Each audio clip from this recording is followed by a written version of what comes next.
those who threaten innocent life and property will be arrested, detained, and prosecuted to the fullest extent of the law. I want the organizers of this terror to be on notice that you will face severe criminal penalties and lengthy sentences in jail. This includes Antifa and others who are leading instigators of this violence. The president has vowed to designate Antifa via tweet as a terrorist organization, but what exactly do we know about this movement? Fox Nation host Lara Logan has had an encounter with them before, and she joins us right now. Lara, good morning to you. You know, the president had suggested that he would essentially designate them a terror group, but legal experts are saying that's kind of hard because there is no central leadership. It's more of a movement. You know, each town might have 5 people or 10 people. It's just kind of scattered, they say.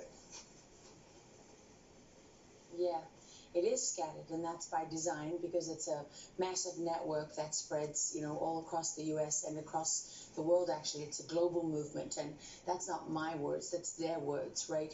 And of course, legal experts, all these people want you to believe that you can't designate them. Why? Because it brings with it very significant authorities. So, for example, all those people contributing bail money now to members of Antifa and other anarchist groups, if they're terrorist organizations, then they're contributing to terrorist groups, and that's illegal. So the money will dry up. Certainly, sources of funding will dry up.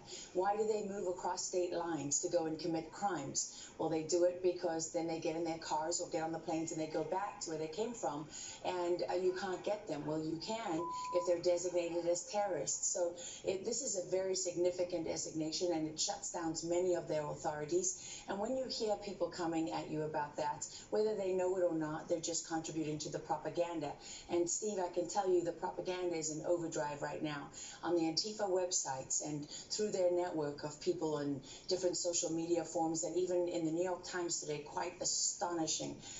They're literally collecting data and dismissing all of this. What you're seeing in front of your eyes, they're saying is a conspiracy theory. I mean, they've used conspiracy theory. That's an information warfare term that's meant to shut down any conversation and to silence and to intimidate and to get us to self-censor because we don't want to be accused of being crazy right-wing conspiracy theorists. But this is actually, take a look at what they're calling propaganda now. Instead of propaganda, they're calling it propaganda. And this is all these messaging that's going out about policemen who are taking a knee. You just showed that on this show, right? That's called propaganda. You know, this is the grossest, most blatant attempt at propaganda I've ever seen.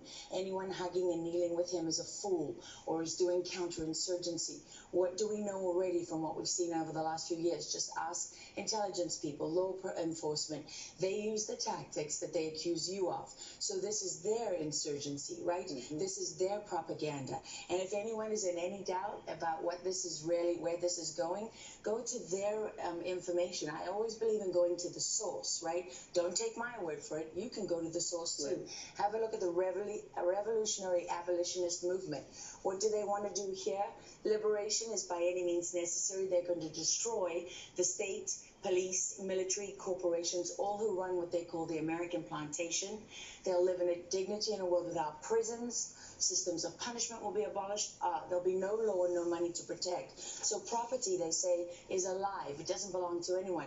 Except they won't really be equal, right? There will be a system, because go down to number 10, militant networks will defend our revolutionary communities. Liberation begins where America dies. So that is what this is about. Liberation begins where America dies. Right now, the white people, you at Fox News, you're the oppressors, right?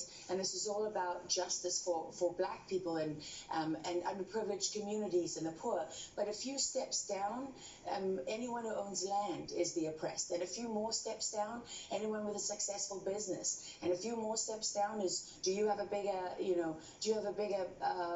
property or resources than I do?